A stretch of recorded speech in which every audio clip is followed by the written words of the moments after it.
예, 안녕하십니까. 저는 경남 하동읍에서 내과와 기능의학을 접목해서 환자를 치료하는 내과 전문의 오기창입니다. 저는 내과 의사 사이먼이란 유튜브를 운영하고 있습니다. 초대해 주셔서 감사합니다. 비타민C를 먹는 사람들이 참 많은데요. 건강상 어떤 유익이 있을까요? 비타민C를 먹는 사람이 참 많은데요. 보통 사람은 항산화제와 피로회복 목적으로 보통은 먹습니다. 그 이유가 활성산소를 중화해서 염증을 감소시키기 때문에 피로회복이 되는 것입니다. 그런데 우리 몸에 염증이 감소하면 통증이 감소합니다. 그래서 비타민C는 천연 진통제라고 말할 수 있습니다. 그리고 항산화제가 체내에 많이 있는데 그 중에서 가장 많은 항산화 능력을 가진 항산화제의 대표라고 말할 수 있습니다. 두 번째로는 면역 기능을 강화시킵니다. 백혈구가 식균 작용하는 거, 또 암세포를 잡아먹는 거, 이것이 면역작용이라고 할 수 있는데 비타민C가 백혈구 세포질 안에 충분히 있을 때는 식균 작용도 훨씬 강하고 암세포를 찾거나 암세포를 죽이는 능력, 이 살상 능력도 훨씬 증강됩니다. 그래서 염증을 감소시키는 항산화 능력, 그리고 면역 세포의 기능을 증가시키는 능력, 이 두 가지가 암의 발생이나 전이를 예방하는 그런 암 예방 효과라고 할 수 있습니다. 세 번째로는 콜라겐 형성을 증가시킵니다. 콜라겐은 우리 몸의 결합 조직이고 우리 몸의 모든 이 조직의 근간은 결합 조직입니다. 피부의 탄력도 결합 조직이 치밀하면 탄력이 있는 것이고, 이게 부족하면 나이 먹어서 피부나 얼굴이 쭈글쭈글해지는 것도 콜라겐 형성이 잘 되지 않기 때문입니다. 뼈도 이 결합 조직에 칼슘, 미네랄이 붙어서 뼈가 단단해지는 것인데, 이 뼈도 마찬가지로 콜라겐이 잘 형성되어야 건강한 것입니다. 그런데 이 콜라겐 합성의 핵심적인 조효소가 비타민C입니다. 그리고 아드레날린이라고 하는 혈압을 올리는 그 물질이 있는데, 이 물질의 합성도 비타민C가 있어야 잘 만들어집니다. 또 한 가지는 강력한 소화제입니다. 이것을 잘 모르시는 분은 참 많은데요. 음식을 먹고 비타민C를 먹으면 소화가 잘 됩니다. 혹시 체하거나 또는 고기나 이런 소화가 안 되는 음식을 먹었을 때 비타민C를 먹으면 소화가 잘 됩니다. 또 한 가지는 혈중에서 나쁜 콜레스테롤인 LDL 콜레스테롤은 낮추고 좋은 콜레스테롤인 HDL 콜레스테롤은 높이는 그 기능이 비타민C에 있습니다. 그래서 이상지질 혈증을 완화시키는 효과까지 있습니다. 이상과 같은 것은 사실 이 비타민C의 여러 가지 기능이 추가로 더 있지만 대표적인 기능만 말씀드린 것입니다. 비타민C 효과가 생각보다 많은데 혹시 또 다른 유익한 점이 있을까요? 아주 중요한 효과가 있는데 동맥경화를 완화시키는 효과가 있습니다. 20세 이상부터 성인들은 평생 동맥경화가 계속 진행합니다. 정도의 차이가 있을 뿐이지 누구나 동맥경화가 있고 그것이 진행합니다. 비타민C는 동맥경화를 강력히 억제하는 아주 우수한 약제입니다. 제 환자의 사례를 말씀드리겠습니다. 62세 남자 환자인데요. 이분은 담배를 수십 년 피셨습니다. 한쪽 종아리 동맥이 막혀가지고 그쪽으로 피가 순환하지 않기 때문에 종아리 근육이 차디차고 나무 토막처럼 단단했습니다. 그리고 이분이 자주 넘어지고 그리고 오른쪽 근육에 통증을 호소하셨습니다. 그래서 병원에서는 특별히 해줄 게 없어서 아스피린만 드시고 계셨던 분입니다. 이분이 형편이 어려워서 특별히 해주지는 못하고 제가 비타민C를 열심히 드시라고 말씀드렸는데 이분께서 비타민C 알약을 하루에 2알씩 드셨어요. 6개월이 지났는데 이분 그 종아리가 따뜻해졌습니다. 그리고 약간 부드러워졌어요. 원래는 이 주사 바늘이 들어가지 않을 정도로 단단했었는데 6개월 동안 하루에 비타민C 2알 먹은 게 특별한 다른 치료는 안 했는데 혈류가 개통이 돼가지고 다리가 따뜻해지고 그렇게 그런 동맥경화가 완화되는 그런 놀라운 효과가 나타났습니다.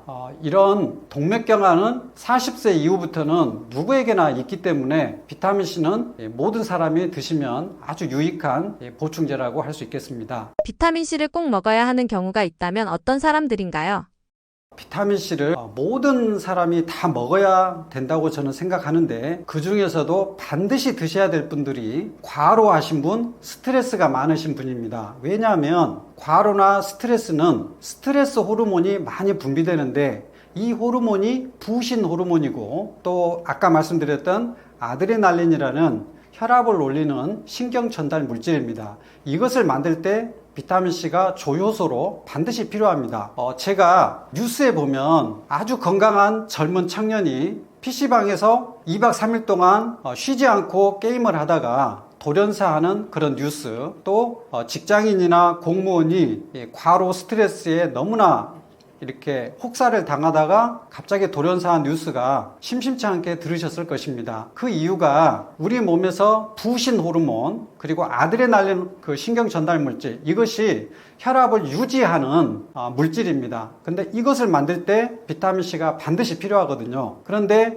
계속 비타민C 소모가 증가하다 보니까 순간적으로 일시적으로 비타민C 고갈 현상이 일어났고, 이것 때문에 혈압이 떨어지고 쇼크에 의해서 돌연사한 그런 경우가 되겠습니다. 그래서 밥을 못 먹어서 굶어서 며칠 안에 돌연사하지는 않습니다. 하지만 이 분들이 비타민C를 드셨다면 그런 불행한 일은 일어나지 않았기 때문에 지금 현대인들은 사실 스트레스가 많고 과로합니다. 그래서 현대인들은 꼭 비타민C를 드시면 좋겠다, 이렇게 생각합니다. 비타민C를 드시면 속쓰림을 호소하는 분이 있으신데 이유는 무엇이고 해결책이 있을까요? 네, 비타민C가 약간 산성이고 점막을 약간 자극합니다. 위 점막은 점액의 보호층이 있습니다. 이 보호층의 일부가 이렇게 파괴가 되면 위산이 이 점막 세포를 자극해서 부식을 시키고 염증을 시키기 때문에 위통을 느끼거나 속쓰림을 느끼는 것입니다. 위염이 심하면 비타민C를 잠시 중단하고 위염 치료제를 드셔서 이 점액의 보호층을 좀 회복시킨 다음에 비타민C를 드시면 되겠고, 약간의 그런 더부룩함이나 약간의 속쓰림, 이런 가벼운 속쓰림일 때는 음식을 먹은 즉시 비타민C를 드신다면은, 비타민C가 강력한 소화제입니다. 그래서 음식이 위에 머무르는 시간을 최소화시키고 빨리 내려보내면 오히려 위가 회복하는 시간을 가지기 때문에 비타민C를 드시는 게 차라리 낫고, 속쓰림이 심하다면 그때는 안 드시는 게 낫습니다. 그래서 약간의 증상이 있을 때는 비타민C를 드셔보시고, 그래도 속쓰림이 심하다면 위염 치료제를 드셔서 위 점막의 그 보호막을 회복시킨 다음에 비타민C를 드시면 좋을 것 같습니다. 또 잘 이렇게 조금 좀 애매한 경우에는 용량을 절반으로 줄여서 드시고 좀 괜찮으면 늘리는 그런 방향도 괜찮을 것 같습니다. 비타민C를 많이 먹으면 신장이 망가진다는데 사실인가요? 비타민C가 대사된 후에 그 산화된 형태의 비타민C, 그리고 산화되지 않는 그냥 비타민C, 이 형태로 신장으로 배설되는 것이 대부분입니다. 거의 99%가 이렇게 배설되고요. 이것은 신장결석을 일으키지 않습니다. 그리고 옥살산 형태로 약 0.5% 정도 그 미만으로 배설이 되는데, 이것이 칼슘과 결합하면 결정을 이루기 때문에 신장결석 가능성이 약간은 있습니다. 하지만 실제로 결석이 발생하는 건수가 아주 드물게 나타납니다. 그래서 비타민C가 주는 건강상 이득이 굉장히 많기 때문에 주의해서 드시는 것을 저는 추천합니다. 대신에 신장결석이 현재 있는 분, 과거에 치료했던 분, 그리고 신기능이 많이 안 좋으신 분, 이런 분들은 비타민C를 드실 때 좀 주의가 필요합니다. 마그네슘이나 구연산이나 또는 종합비타민, 이런 것들을 함께 드시는 것은 결석 가능성을 더 낮추는 효과가 있습니다. 그리고 평소에 충분한 물을 드시는 것은 굉장히 예방하는 효과가 있겠습니다. 비타민C는 어떻게 먹는 것이 가장 좋을까요? 비타민C의 반감기가 6시간 정도 됩니다. 혈중 농도를 일정하게 유지시키는 것이 좋기 때문에 비타민C는 하루에 3번 분복하는 것이 좋습니다. 그리고 비타민C의 그 장에서 흡수율이 높지 않습니다. 한 20% 정도밖에 되지 않아서 저녁에 지용성, 비타민 C를 한 캡슐 드시는 것은 혈중 농도를 올리는 데 도움이 됩니다. 그리고 비타민 C는 위와 장을 건강하게 해줍니다.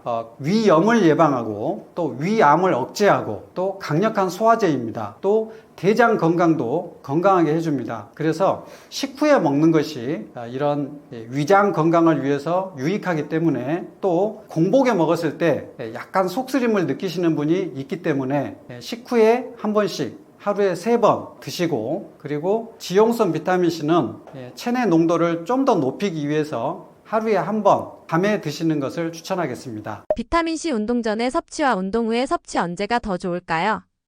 비타민C를 먹었을 때 혈중 농도가 2시간에서 4시간 사이에 최고 농도를 유지합니다. 운동할 때는 활성산소가 많이 발생하고 노폐물이 발생하는데, 이때 비타민C가 높은 농도로 있으면 이런 피로도가 많이 감소하기 때문에 운동 2시간 전에 비타민C를 먹고 운동을 한다면 이론적으로 가장 비타민C 효과가 있다고 하겠습니다. 하지만 시간이 없다면 운동 직전에 드셔도 되고, 또 장시간 운동을 할 때에는 운동 도중에 한 번 더 드셔도 됩니다. 저 같은 경우에는 마라톤을 하는데, 마라톤 하는 도중에 비타민C를 먹습니다. 축구를 한다면 하프타임에 비타민C를 드시는 거는 운동의 효율도 증가시키고 피로 회복도 훨씬 잘 되기 때문에 운동 중간에 먹는 것도 괜찮겠습니다. 비타민C는 식사 도중에 먹는 것이 좋다고 하는데 왜 그런가요? 비타민C가 약간의 위장 자극이 있는 분이 있습니다. 위염이 조금 있는 분이 그러는데요. 보통은 식후에 먹으면 크게 문제는 없는데, 그래도 민감하다 하면은 식사 중간에 드시는 것이 좀 더 유리합니다. 식사 중간에 드셔도 속이 불편하시면 양을 줄여서 드시고, 그래도 불편하시면 위장약을 드셔서 위염을 좀 치료한 후에 다시 드시는 것을 추천하겠습니다. 가루, 정제, 발포 등 종류가 다양한데 어떤 형태가 가장 좋을까요? 분말 형태가 있고 정제 형태가 있고 다른 형태가 있습니다. 그런데 공장에서 최초로 만들어질 때는 분말 형태로 만들어지고, 이 분말을 고형제로 굳힌 것이 알약 형태입니다. 알약 형태는 먹었을 때 녹는 과정에서 위 점막에 붙어서 그래도 한 20-30분은 걸릴 거예요. 그 과정에서 미란의 가능성이 있습니다. 그리고 저는 이 성인의 경우에는 최소한 6g 이상, 9g, 12g까지 저는 보통의 용량을 추천하는데요. 이러면 알약으로는 너무 많이 드셔야 되기 때문에 드시는데 부담이 됩니다. 그래서 저는 분말 형태를 추천하고, 먹기는 좀 불편하지만 바로 녹아서 들어가기 때문에 미란을 일으키지 않습니다. 그리고 신맛이 나는 보통의 비타민C가 소화 효과가 있습니다. 지용성 비타민C나 중성 비타민C, 이거는 위장 자극은 적을 수 있고 또 흡수율은 좋을 수 있지만 위에서 소화 효과, 또 이 위염 또는 위암 억제 효과, 이거는 거의 없다고 봐야 됩니다. 또 대장을 건강하게 하는 효과도 이 신맛이 나는 비타민C 분말이 있기 때문에 저는 가급적이면 신맛이 나는 비타민C 분말, 이것을 우선적으로 추천드리겠습니다. 비타민C는 영양제인데 항암제로도 효과가 있는 건가요? 경구로 먹는 거하고 또 저용량 비타민C 주사, 이것은 항산화 효과가 있습니다. 그리고 고용량 비타민C는 치료 효과가 있습니다. 가령 경구제로 먹는 것은 흡수율에 한계가 있기 때문에 아무리 많이 먹더라도 혈중 농도가 200 마이크로몰 이상 올라가기가 힘듭니다. 이 농도에서는 항암 효과는 나타나지 않고, 고용량 비타민C를 주사했을 때는 2만 마이크로몰까지 올라갈 수 있습니다. 경구용에 비하면 100배 이상 농도가 올라가고, 이 높은 농도에서 항암 효과가 나는 것입니다. 그래서 경구용으로 먹는 것은 염증을 예방하고 면역을 올려주고, 그래서 암을 예방하는 효과가 있고, 암 치료를 목적으로 한다면 경구용은 조금 어렵고 비타민C 주사 치료를 하는 것이 맞겠습니다. 어린이에게 추천하는 비타민C 복용 방법은 무엇인가요?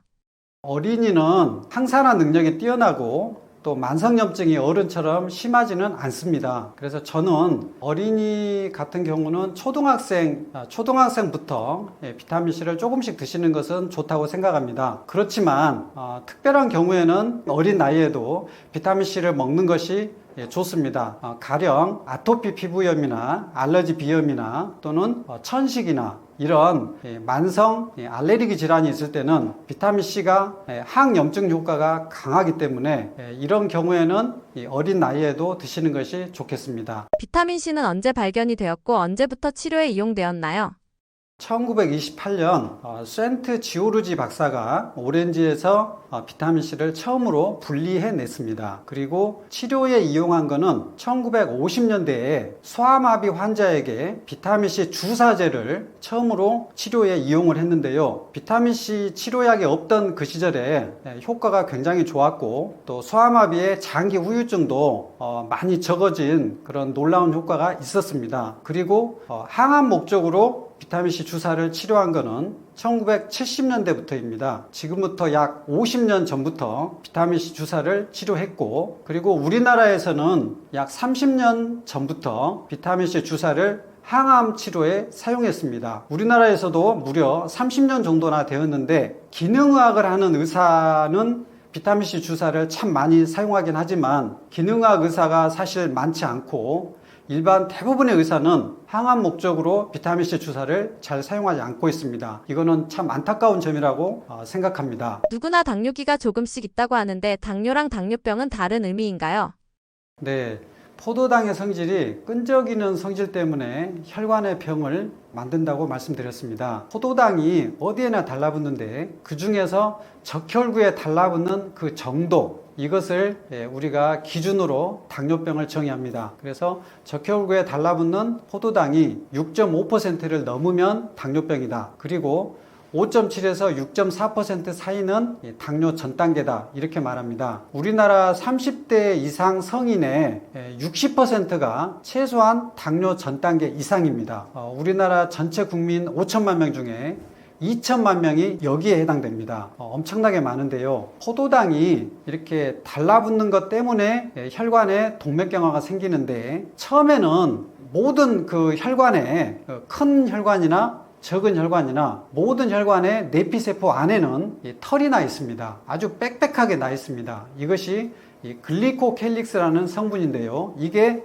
내피세포의 보호막 역할을 합니다. 포도당은 이 털에 달라붙습니다. 그리고 털은 떨어지면 금방 재생이 됩니다. 그리고 내피세포는 손상을 받지 않습니다. 그런데 높은 혈당이 계속 지속적으로 유지가 되면 이 털이 많이 떨어져 나가고 내피세포가 노출이 되고, 이 내피세포에 포도당이 달라붙으면 내피세포가 기능을 장애를 받고 염증을 일으킵니다. 그리고 내피세포에 그 틈이 벌어지고 여기에 콜레스테롤이 그 안으로 들어가서 동맥경화가 진행되는 겁니다. 그래서 동맥경화의 최초의 시작은 콜레스테롤이 아니라 높은 혈당입니다. 그래서 이 당뇨병이 건강에 해로운 것이고, 그래서 우리가 탄수화물을 당 지수가 높은 것일수록 내피세포 손상이 더 커지기 때문에 당 지수가 낮은 그런 탄수화물을 드시라고 말씀을 드리는 것입니다. 건강에 좋은 그런 혈당이라는 것은 낮을수록 좋습니다. 그래서 당화혈색소가 5.0 미만, 이것이 가장 바람직한 당화혈색소인데 실제로 그렇게 낮은 사람은 거의 5%도 되지 않습니다. 당뇨가 왔음을 직감할 수 있는 전조 증상, 신호는 어떤 게 있을까요? 당뇨병이 심해도 알지 못하고 체중이 10kg씩 막 빠진다거나, 아니면은 당뇨병에 있을 때는 이제 면역력이 떨어져서 피부에 부스럼이나 또는 감염, 이런 종기, 이런 것이 심하게 이렇게 난 경우가 있습니다. 이래가지고 와서 발견됐지만 지금은 그렇지는 않고 혈당이 높아서 오는 경우가 많습니다. 하지만 손발이 저리거나 또는 시야가 흐리는, 그게 다 모세혈관이 막혀서 혈액순환 장애가 생겼기 때문에 이렇게 오는 것이거든요. 그래서 이런 체중이 감소하거나 또는 피로감이 있거나 또는 상처가 낫지 않거나 눈이 시력이 이렇게 떨어졌다거나 또는 뭐 어지럼증, 손발 저림, 이런 다양한 증상이 당뇨의 증상이라고 말할 수 있습니다. 당뇨 환자들에게 단 거 먹으면 안 된다라고 하는데 의외로 먹어도 되는 간식이 있다면 어떤 게 있을까요? 일단 그 당이 140 이상 올라갔을 때는 이 높이 올라갈수록 비례해서 혈관의 손상과 염증이 일어나는 것입니다. 그래서 원칙은 당 지수가 낮은 음식을 먹는 것이 원칙입니다. 그런데 우리가 좋아하는 과일이나 또는 잡곡밥 싫어하시고 쌀밥을 좋아하시는데 이것은 당 지수가 높은 편입니다. 그러면 이 당지수가 높은 음식을 당지수가 낮게 하는 방법이 몇 가지가 있습니다. 우리가 매일 먹는 이 밥은 바로 따뜻한 밥으로 먹지 않고 냉장고에 보관했다가 꺼내서 그 레인지에 데펴서 먹으면 포도당의 결합이 좀 단단해져서 이 소화 흡수의 속도가 느려집니다. 그래서 당 지수가 내려가는 효과가 있고, 또 과일처럼 과일을 먹을 때 여러 가지 야채 함께 샐러드로 해서 만들어서 먹는다면 당 지수가 낮은 걸 먹는 효과가 있습니다. 또 한 가지는 이런 탄수화물을 먹기 전에 야채, 지방, 단백질 이런 것들을 다 먹고 마지막에 탄수화물을 먹는 것은 역시 흡수 속도를 늦춰주기 때문에 당 지수가 낮아지는 효과가 있습니다. 우리가 이게 구분해야 될 게 당 지수 그리고 당 부하 지수 이 두 가지를 구분해야 되는데 총 칼로리 양이 같더라도 그러니까 당 부하 지수는 같더라도 당 지수가 낮은 것을 먹으면 이 높은 혈당의 그 혈관 손상을 방지할 수가 있기 때문에 가급적이면 원칙은 이 당 지수가 낮은 걸 먹고 또 여러 가지 방법을 통해서 당 지수를 낮추는 방법으로 먹는 방법이 있겠습니다. 그리고 이 비타민 C는 가령 얼굴에 어떤 그 케이크 묻어 있으면 물티슈로 얼굴을 닦잖아요. 비타민 C는 식사한 후에 혈관에 묻어 있는 포도당을 닦아주는 효과가 있습니다. 이건 비유로 설명한 것이고, 비타민 C는 항산화 작용으로 그 염증, 포도당이 달라붙어서 생기는 염증을 중화하는 효과가 있기 때문에 식사를 한 후에 비타민 C를 꼭 드시는 것을 추천하겠습니다. 당뇨에 최고 좋은 채소가 있다면 어떤 걸 추천하시나요? 어떻게 먹는 게 좋을까요? 깻잎은 굉장히 정말 너무나 건강에 유익한 채소입니다. 우선 식이섬유가 많고 항산화제가 굉장히 많습니다. 이것은 혈당이 올라가는 속도도 늦춰주고 또 혈당에 의한 그런 염증도 감소시켜주는 효과가 있기 때문에 당뇨 환자에도 유리하지만 모든 사람이 먹어서 건강한 식품이다라고 말씀드릴 수 있습니다. 깻잎에는 칼슘과 철분, 그 외에 다른 미네랄도 있지만 아주 중요한 미네랄이 칼슘과 철분입니다. 우리나라 사람은 고기를 좀 적게 먹고 또 칼슘 섭취량이 평균보다 좀 낮은 경향이 있는데 깻잎을 충분히 먹는다면 이 두 가지 미네랄을 섭취하는 효과가 있습니다. 칼슘은 뼈 건강에 반드시 필요하고 철분은 빈혈을 해결하는 미네랄입니다. 그리고 베타카로틴이나 오메가3도 깻잎에는 많습니다. 특히나 이 오메가3가 깻잎에는 많은데요. 이 식물 중에서 오메가3가 많은 식물이 거의 없습니다. 우리나라에서는 깻잎이 거의 유일한데 이 들깨 그 기름이 오메가3가 많은 거의 유일한 식물성 기름입니다. 아마씨 기름은 외국에서 수입해 오니까요. 그런데 이 깻잎, 이 잎사귀에도 오메가3가 많다는 것입니다. 우리 몸에 오메가6가 많고 오메가3는 보통 적습니다. 그 가공식품을 많이 먹기 때문에 그렇거든요. 그래서 염증이 많이 일어나는데 이 깻잎은 오메가3가 많아서 그런 좋은 효과도 있습니다. 당뇨약 없이도 식단만으로 치료 가능성이 있을까요? 당뇨약을 끊기는 혈압약을 끊는 것보다는 훨씬 쉽습니다. 당뇨가 이렇게 오래 돼가지고 인슐린 분비량이 떨어져 있는 경우에는 완전히 끊기는 어렵습니다. 하지만 수십 년 돼가지고 인슐린 분비량이 떨어진 사람도 식사를 잘 조절하면 당뇨약 인슐린의 양 더 줄일 수는 있습니다. 그리고 혈당이 올라가는 것은 대부분은 탄수화물입니다. 지방과 단백질은 영양이 적어요. 그래서 지방 단백질을 좀 많이 드시고 탄수화물은 줄이시고, 그리고 탄수화물도 당 지수가 낮은 탄수화물을 드시고, 그리고 규칙적인 유산소 운동을 하시고, 또 한 가지 아침에는 가급적이면 무탄식을 하시는 걸 추천합니다. 탄수화물이 없는 지방과 단백질로만 또 야채로 이렇게 드시고 점심 저녁은 당질 제한식을 저는 추천합니다. 그리고 많은 야채를 드신다면은 이렇게만 하시고 운동하신다면 사실 당뇨약 줄이고 끊는 것이 그렇게 어렵지는 않습니다. 사람의 마음 결심하는 것이 사실은 더 중요하다고 생각합니다. 현재 당뇨 환자들이 계속해서 늘어나고 있는데 그 이유가 무엇일까요? 또 어떤 부분을 조심해야 할까요?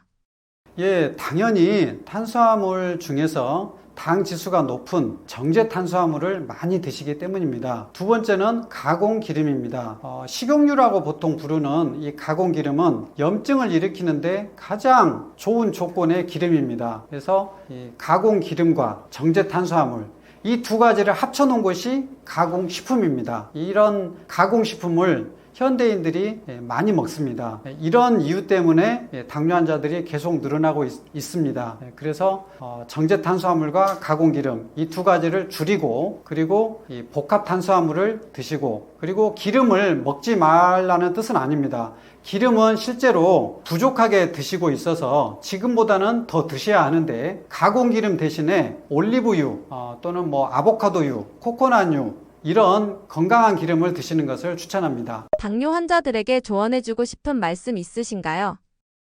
당이 우리가 밥 먹고 나서 1시간에 최대 혈당을 보입니다. 당뇨 환자는 조금 시간이 늦어지긴 합니다. 그래서 밥 먹고 나서 산책을 나가시기를 추천합니다. 그러면 이 높은 혈당이 뚝 떨어집니다. 산책은 밥 먹고 바로 나가셔도 가능합니다. 그래서 산책을 한 10분에서 20분만 하셔도 식후 혈당을 거의 50 이상 줄일 수가 있어서 높은 혈당에 의한 혈관 손상을 최소화시킬 수가 있습니다. 그래서 꼭 하루에 한 번을 긴 시간 하지 마시고 밥 먹을 때마다 10분이라도 이렇게 산책하는 걸 추천합니다. 비가 오고 눈이 오고 너무 더우면 실내에서 가볍게 걷기 운동을 하시든지 실내 자전거를 단 5분만이라도 하신다면 이 혈당에 의한 손상을 최소화시킬 수가 있습니다. 당뇨병이 해로운 것은 혈당에 의한 혈관 손상 그리고 그것 때문에 생기는 염증입니다. 이러한 것은 혈당을 내리면 이것이 없어지는 것이기 때문에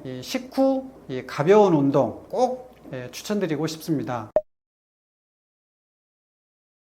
제가 환자를 보면서 이 암 환자가 많이 있어서 너무나 가슴이 아픕니다. 암 환자들은 사실은 이 가족 또 자녀, 남편, 아내 이렇게 돌보다가 자기의 건강을 돌보지 못하고 결국은 암에 걸리셔서 오신 것이거든요. 그래서 너무나 가슴 아픈 이 암 환자를 볼 때마다 그런 안타까움을 저는 느낍니다. 그런데 걸린 후에 치료하는 것보다 암에 걸리지 않도록 예방하는 것이 훨씬 더 효과적이고 더 중요하다고 생각합니다. 그래서 암에 걸리지 않으려면 건강한 식습관을 가지셔야 되는데 우리나라 사람이 너무나 자극적인 음식을 많이 먹습니다. 또 가공식품을 너무 많이 먹습니다. 또 쌀밥을 드시는데요. 쌀밥은 당 지수가 높고 또 밀가루하고 달리 소화가 잘 안 됩니다. 그래서 좀 천천히 씹어 드셔야 되고 또 현미, 콩, 보리 이렇게 당 지수가 낮은 이런 곡식으로 밥을 해서 드시는 게 필요합니다. 평생을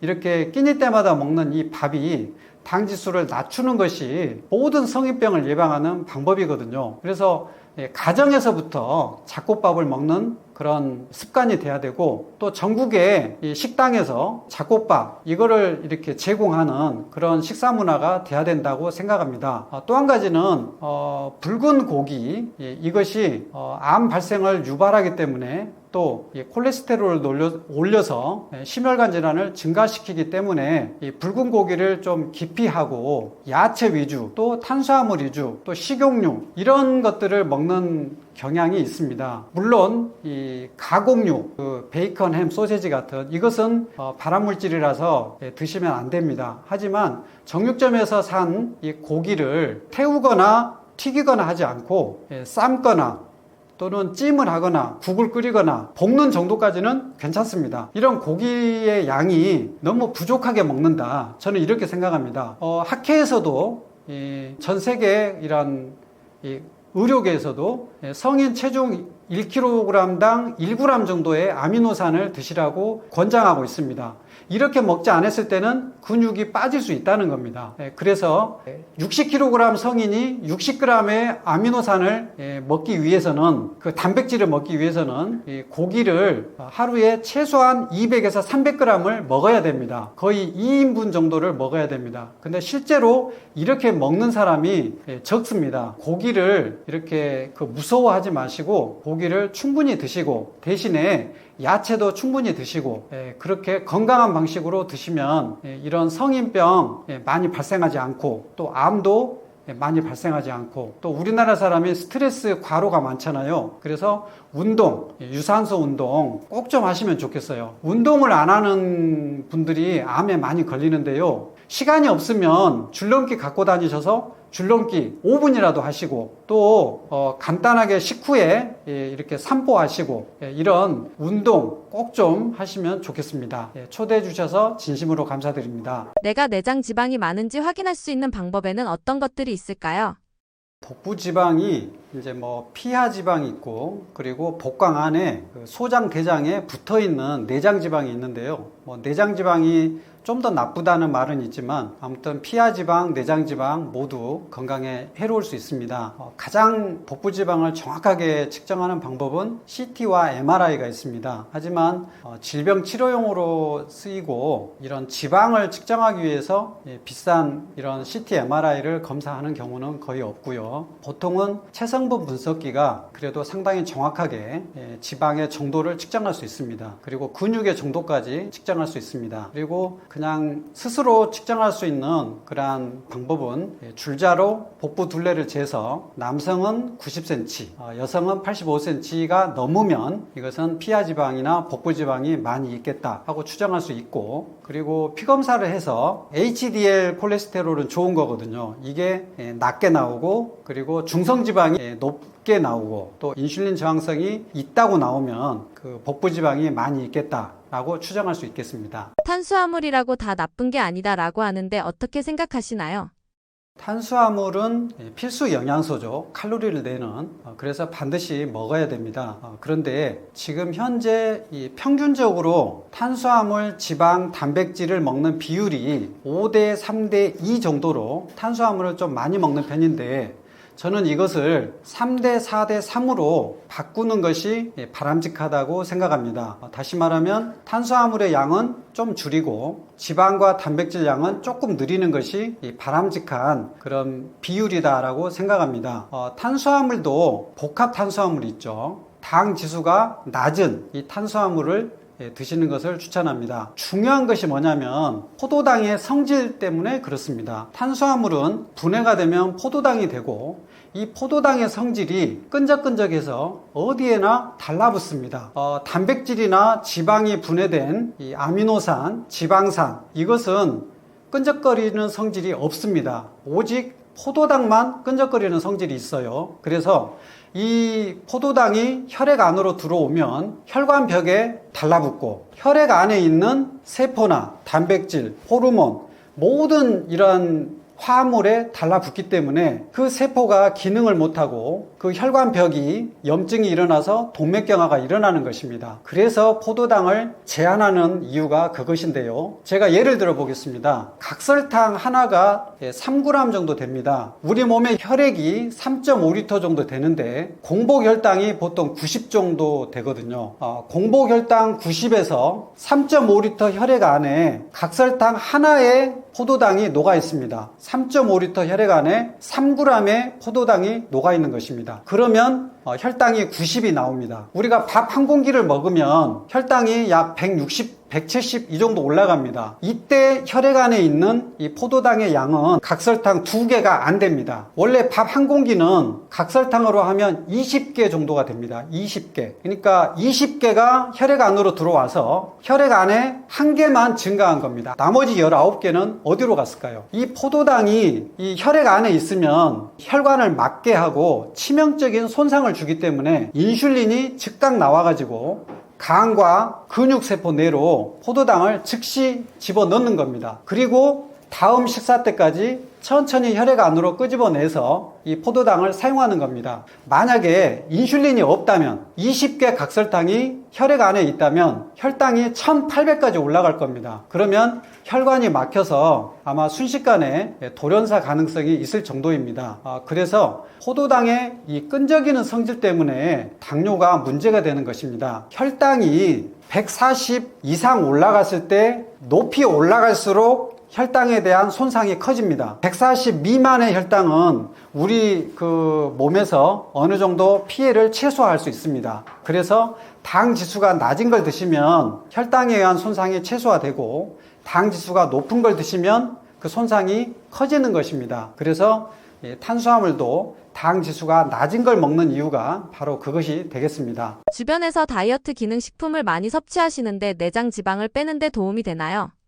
많은 사람이 살을 빼기 위해서 건강보조식품을 드시고 계시는 것을 압니다. 커피의 카페인이나 녹차의 카테킨이나 공액 리놀렌산 같은 이런 건강식품이 약간의 살 빼는 효과가 있긴 있습니다만 대부분은 원하는 체중을 빼기는 어렵습니다. 그래서 저는 이건 하지 말라고 말리고 싶고요. 그리고 병원에서 처방받는 살 빼는 처방약도 여러 가지 종류가 있는데 보통은 이뇨제랄지 아니면 뇌 호르몬 작용을 억제시켜서 식욕을 떨어뜨린달지 이런 약제를 처방합니다. 이것은 효과는 물론 있지만 부작용이 커서 건강에 해롭습니다. 그리고 마지막에는 다시 살이 찌는데 원래 지방은 더 많이 찌고 그 근육은 적게 증가하기 때문에 다이어트를 하기 전보다 건강 상태가 더 나빠지는 수가 많습니다. 그래서 약물을 드신다거나 건강보조식품을 드시는 것은 저는 추천하지 않습니다. 많이 먹어서 살찐다와 아무 때나 먹어서 찐다 두 의견이 갈리는데 어떻게 생각하시나요? 일단 그 살을 찌는 유일한 호르몬이 인슐린입니다. 인슐린은 탄수화물을 먹었을 때 분비가 되고 지방과 단백질을 먹었을 때는 거의 분비가 되지 않습니다. 단백질을 먹었을 때 조금 분비가 되지만 그래도 크게 영향을 주지 않아서 탄수화물을 적게 먹는 것이 살을 찌지 않는 방법이라고 할 수 있습니다. 저탄고지가 있습니다. 저탄고지는 탄수화물을 5% 이내로 먹고 대부분을 지방과 단백질을 먹는 그런 다이어트 방법인데 이것은 부작용도 있고 또 이게 즐거운 식사가 아니다 보니까 조금 고통스러운 식사다 보니까 오래 지속하기가 사실 어렵습니다. 그래서 저는 저탄고지는 추천하지 않고요. 아침에는 무탄식이라고 탄수화물이 없는 그런 식사를 하고 또 점심 저녁에는 탄수화물을 좀 적게 하고 단백질과 지방을 좀 많게 하는 당질 제한식 이런 걸 하면 건강하게 살을 찌지 않게 할 수 있습니다. 그래서 탄수화물을 적당히 이렇게 조절하는 것이 다이어트에 가장 중요한 것이다. 이렇게 말씀드릴 수 있겠습니다. 일단 탄수화물이 주로 살찌는 영양소고요. 인슐린을 많이 분비하는 것은 탄수화물이기 때문에 그렇습니다. 특히나 밤에 야식을 먹는 것이 살찌는데 지름길입니다. 왜냐하면 밤에는 모든 세포가 쉬기 때문에 대사율이 뚝 떨어집니다. 밤에 야식을 먹은 것이 중성지방으로 변해서 지방세포로 다 저장되기 때문에 밤에 야식을 먹지 않는 것이 가장 중요할 것 같습니다. 그리고 당 지수가 높은 음식을 먹으면 인슐린 분비가 많이 되고 그러면 지방으로 저장이 많이 되기 때문에 탄수화물을 먹더라도 당 지수가 낮은 탄수화물을 먹는 것이 좋다고 생각합니다. 간헐적 단식에 대해서는 어떻게 생각하시나요? 효과 있을까요? 간헐적 단식은 굉장히 방법이 많이 있습니다. 단식의 방법이 좀 강하게 단식을 하는 것은 분명히 살이 빠질 겁니다. 칼로리 제한의 효과 때문에 그런 것이고 칼로리 제한과 같은 효과로 살을 빼는 방법은 거의 99%는 실패한다고 보면 됩니다. 그리고 건강이 나중에 더 나빠질 가능성이 많습니다. 그래서 단식을 좀 세게 해서 살을 빼는 것은 아주 위험한 방법이라고 말씀드리고 싶고요. 대신에 좀 단식을 가끔씩 규칙적으로 가볍게 하는 것은 건강에 매우 유익합니다. 여러 가지 이유가 있지만 오토파지 효과가 있어서 굉장히 유익합니다. 오토파지는 세포가 이렇게 쓰고 버린 노폐물이 단식이 세포질 안에 한쪽에 보관되어 있는데 단식을 하면 이거를 재활용합니다. 그리고 정말로 이제 버릴 것은 세포 밖으로 버리게 돼서 굉장히 세포도 건강해지고 노폐물도 정리하는 그런 좋은 효과가 있습니다. 저 같은 경우에는 일주일에 일요일 날 아침을 금식합니다. 그러면 전날 저녁에 먹고 그 다음날 점심 때 먹을 때까지 약 15시간의 그 공복 시간이 있습니다. 이때 모든 인체 세포가 휴식하고 재정비하고 또 오토파지 효과가 있어서 건강에 매우 유익합니다. 그래서 가벼운 단식은 건강에 유익하다 이렇게 말씀드리겠습니다. 자면서 살 빠진다라는 말이 있는데 실제로 자면서도 칼로리가 소비가 되는 걸까요? 네, 잠자는 동안에 한 300kcal 정도가 빠집니다. 밥 한 공기 정도의 칼로리입니다. 꽤 많죠. 왜냐하면 기초 대사량이 있기 때문에 그렇습니다. 그런데 늦게 자는 것은 살을 찌는 방법입니다. 왜냐하면 늦게 자면 우리 몸에서 스트레스가 됩니다. 그래서 스트레스 호르몬이 분비되고 그러면 식욕을 당기는 그런 공복 호르몬이 분비되고 그러면 야식을 먹고 그래서 또 수면의 질이 나쁘고 그런 차원에서 살도 찌고 건강도 나빠집니다. 그래서 잠을 자는 것은 다이어트 효과는 사실 없다고 봐야 되고 늦게 자면 오히려 반대로 살을 찌게 하고 건강에도 나쁜 효과가 있으니까 좀 일찍 자는 것이 건강에 유익하겠습니다. 술 빼라는 말이 있는 것처럼 중년 뱃살이 실제로 술에 의한 영향이 큰가요? 예, 아주 크다고 저는 말씀드리겠습니다. 소주 한 병 칼로리가 약 밥으로 따지면 한 공기 반 정도 칼로리가 있다고 합니다. 저녁 식사하고 소주 2병을 먹으면 밥으로는 4공기를 먹는 셈이 됩니다.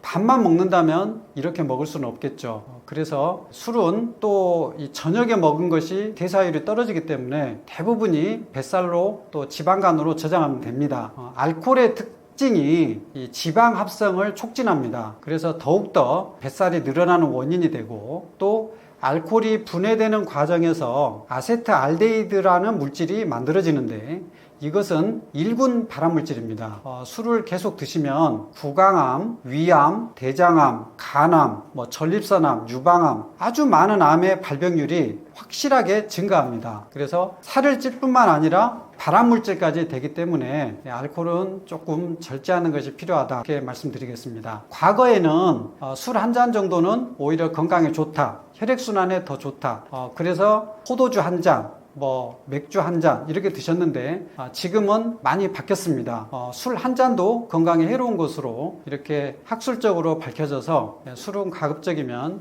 절제하는 것을 추천하겠습니다. 원장님이 생각하는 최선의 다이어트 방법은 어떤 건가요? 네, 다이어트는 미적인 측면도 있고 또 건강도 더 건강해지는 것이 다이어트를 하는 목적이라고 할 수 있겠습니다. 우리가 평생 동안 먹는 식사가 괴롭지 않아야 됩니다. 식사는 즐거워야 되죠.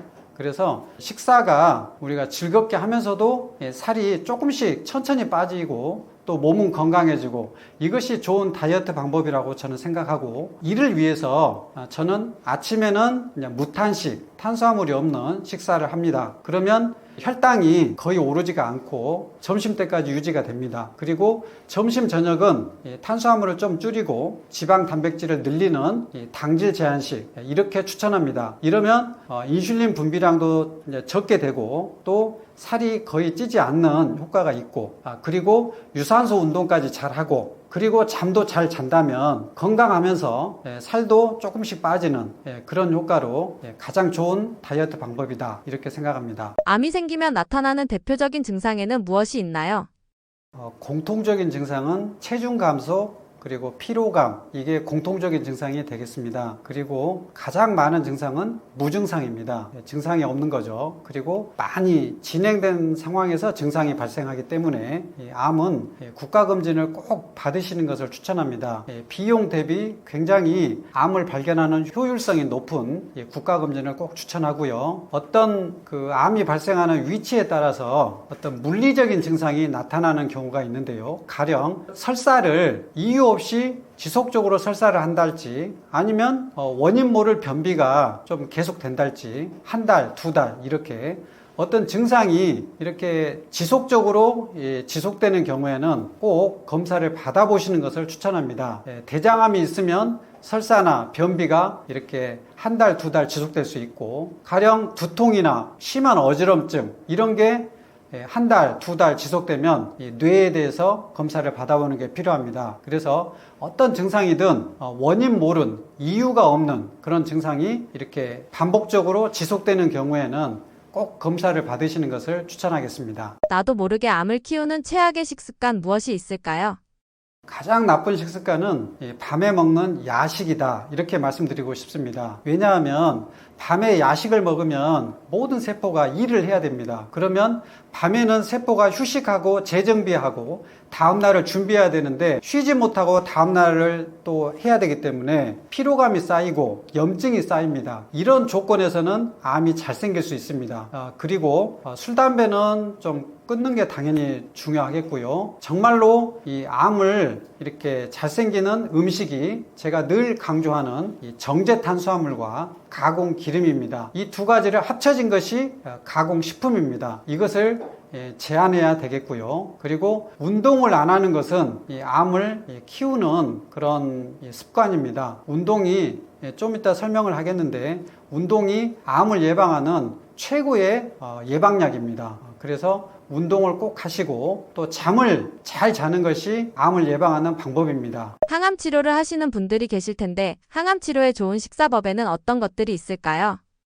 가장 중요한 거는 체중이 빠지면 안 됩니다. 아주 비만한 사람이 아니고 대부분의 체격에서는 체중이 빠지는 것은 암과 싸울 때는 우리 몸에서 대사율이 올라가고 소모량이 많아지기 때문에 충분히 잘 먹어야 됩니다. 이걸 먹을 때 칼로리가 없는 야채만 많이 드시고, 또 붉은 고기는 암을 키운다 이런 생각으로 육식은 또 안 하시고, 총 칼로리는 적고 배는 부른데 칼로리는 적고, 이러면 체중이 빠집니다. 근육이 빠지면 면역력이 떨어지고 암과의 저항력에서 이렇게 힘든 싸움이 됩니다. 중요한 것이 충분한 칼로리를 드셔야 되고, 그리고 저는 고기를 충분히 드셔라, 또 지방도 충분히 드셔라, 그리고 탄수화물도 드시는데 정제 탄수화물은 정말로 드시면 안 된다, 이렇게 말씀드립니다. 왜냐하면 당 그 지수가 높은 걸 먹으면 암세포가 가장 좋아합니다. 암세포는 포도당을 가장 좋아해요. 그래서 이 암 환자에게는 당화혈색소를 아주 낮춰가지고 5.0 미만으로 이렇게 하는 것을 저는 항상 권장을 하고 있습니다. 그래서 탄수화물은 조금 줄이고, 그리고 그 탄수화물도 당 지수가 낮은 걸 드시고, 그리고 대신에 단백질과 지방을 많이 드셔야 됩니다. 충분한 야채를 드시는 것은 당연한 것이고요. 그래서 이 암 환자들은 충분한 칼로리를 드셔야 된다. 그 중에서 고기는 꼭 드셔야 된다, 이렇게 말씀드리고 싶습니다. 비타민C가 암 예방에 효과적이라고 하는데 주사로 맞는 것과 먹는 것 중 어떤 방법이 더 효과적인가요?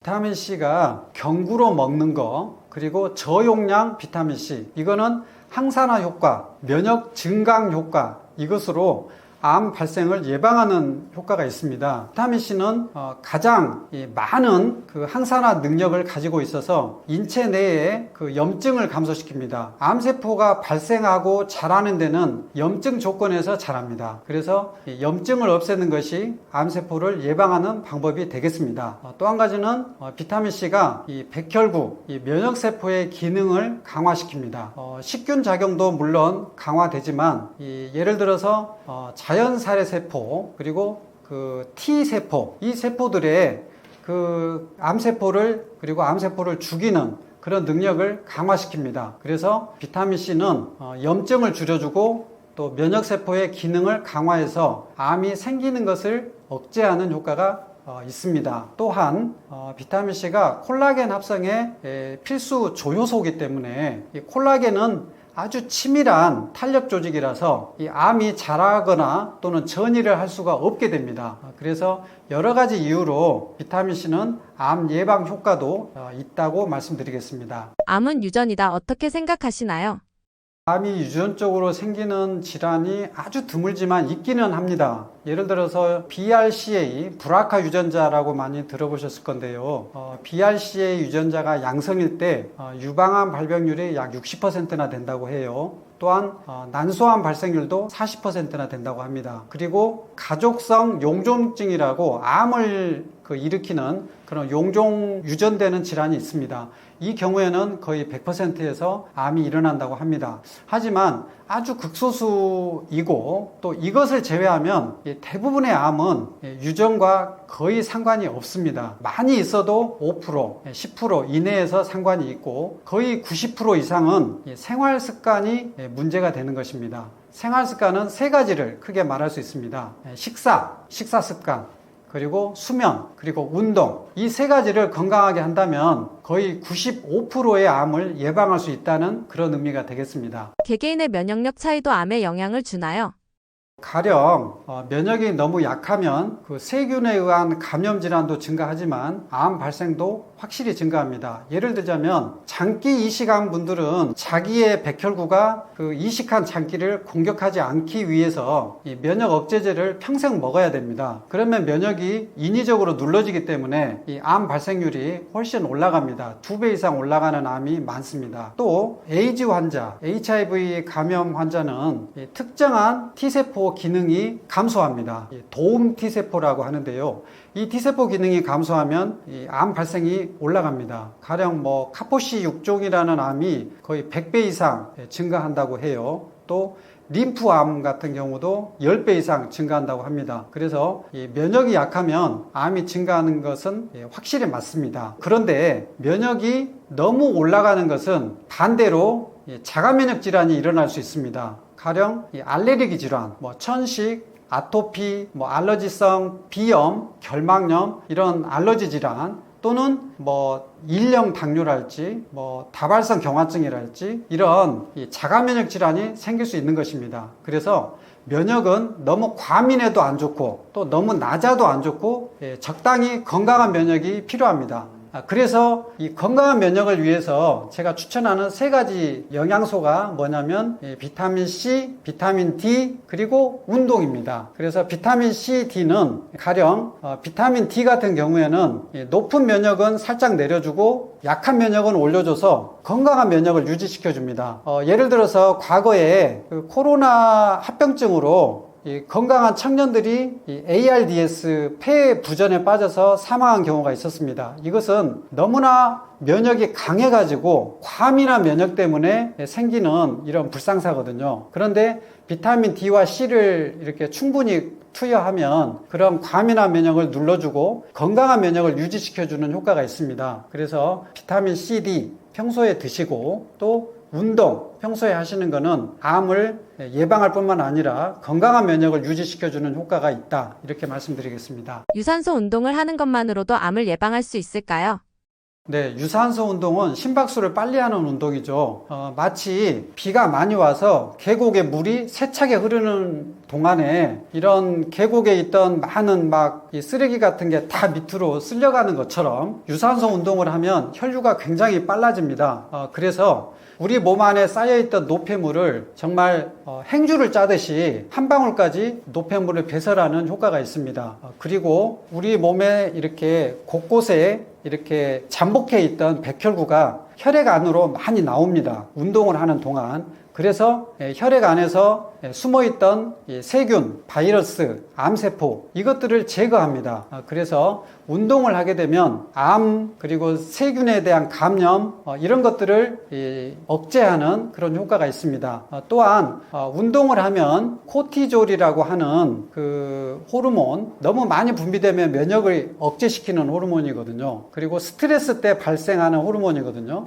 그래서 이런 코티졸, 이 부신 호르몬의 분비도 억제시켜 줍니다. 그러면 스트레스를 해소하고 또 몸의 건강도 염증도 억제하는 그런 효과가 있겠습니다. 한국인들이 갖고 있는 의외로 잘 모르는 암 유발 생활 습관은 어떤 게 있을까요?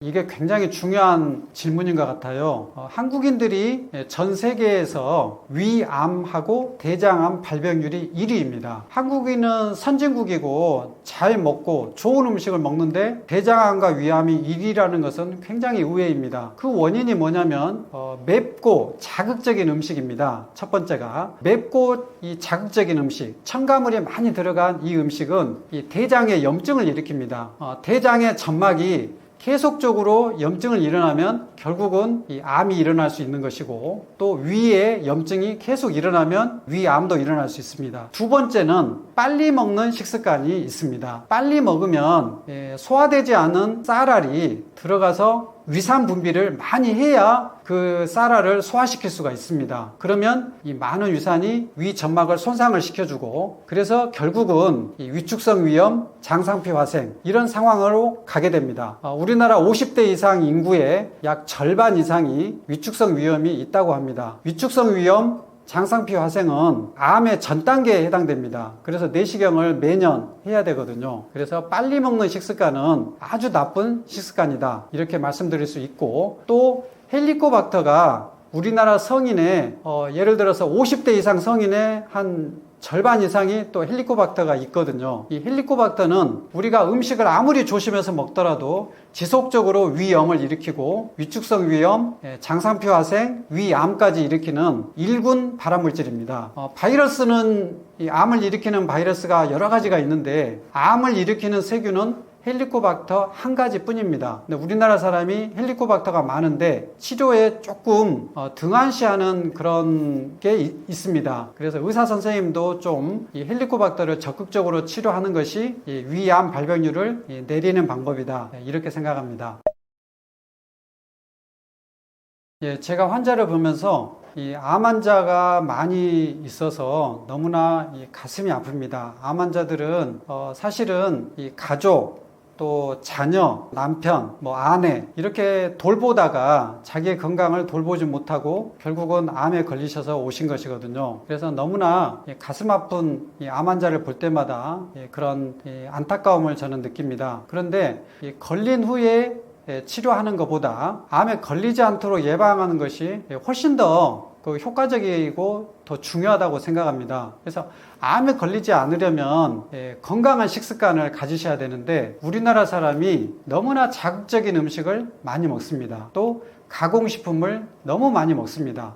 또 쌀밥을 드시는데요, 쌀밥은 당 지수가 높고 또 밀가루하고 달리 소화가 잘 안 됩니다. 그래서 좀 천천히 씹어 드셔야 되고, 또 현미, 콩, 보리 이렇게 당 지수가 낮은 이런 곡식으로 밥을 해서 드시는 게 필요합니다. 평생을 이렇게 끼니 때마다 먹는 이 밥이 당 지수를 낮추는 것이 모든 성인병을 예방하는 방법이거든요. 그래서 가정에서부터 잡곡밥을 먹는 그런 습관이 돼야 되고, 또 전국의 이 식당에서 잡곡밥 이거를 이렇게 제공하는 그런 식사 문화가 돼야 된다고 생각합니다. 또 한 가지는 붉은 고기, 이것이 암 발생을 유발하기 때문에 또 콜레스테롤을 올려서 심혈관 질환을 증가시키기 때문에 이 붉은 고기를 좀 기피하고 야채 위주, 또 탄수화물 위주, 또 식용유 이런 것들을 먹는 경향이 있습니다. 물론 이 가공육, 베이컨, 햄, 소세지 같은 이것은 발암물질이라서 드시면 안 됩니다. 하지만 정육점에서 산 이 고기를 태우거나 튀기거나 하지 않고 삶거나 또는 찜을 하거나 국을 끓이거나 볶는 정도까지는 괜찮습니다. 이런 고기의 양이 너무 부족하게 먹는다, 저는 이렇게 생각합니다. 학회에서도 전 세계 이런 의료계에서도 성인 체중 1kg당 1g 정도의 아미노산을 드시라고 권장하고 있습니다. 이렇게 먹지 않았을 때는 근육이 빠질 수 있다는 겁니다. 그래서 60kg 성인이 60g의 아미노산을 먹기 위해서는, 그 단백질을 먹기 위해서는 고기를 하루에 최소한 200에서 300g을 먹어야 됩니다. 거의 2인분 정도를 먹어야 됩니다. 근데 실제로 이렇게 먹는 사람이 적습니다. 고기를 이렇게 무서워하지 마시고 고기를 충분히 드시고, 대신에 야채도 충분히 드시고, 그렇게 건강한 방식으로 드시면 이런 성인병 많이 발생하지 않고, 또 암도 많이 발생하지 않고, 또 우리나라 사람이 스트레스 과로가 많잖아요. 그래서 운동, 유산소 운동 꼭 좀 하시면 좋겠어요. 운동을 안 하는 분들이 암에 많이 걸리는데요. 시간이 없으면 줄넘기 갖고 다니셔서 줄넘기 5분이라도 하시고, 또 간단하게 식후에 이렇게 산보하시고, 이런 운동 꼭 좀 하시면 좋겠습니다. 초대해 주셔서 진심으로 감사드립니다.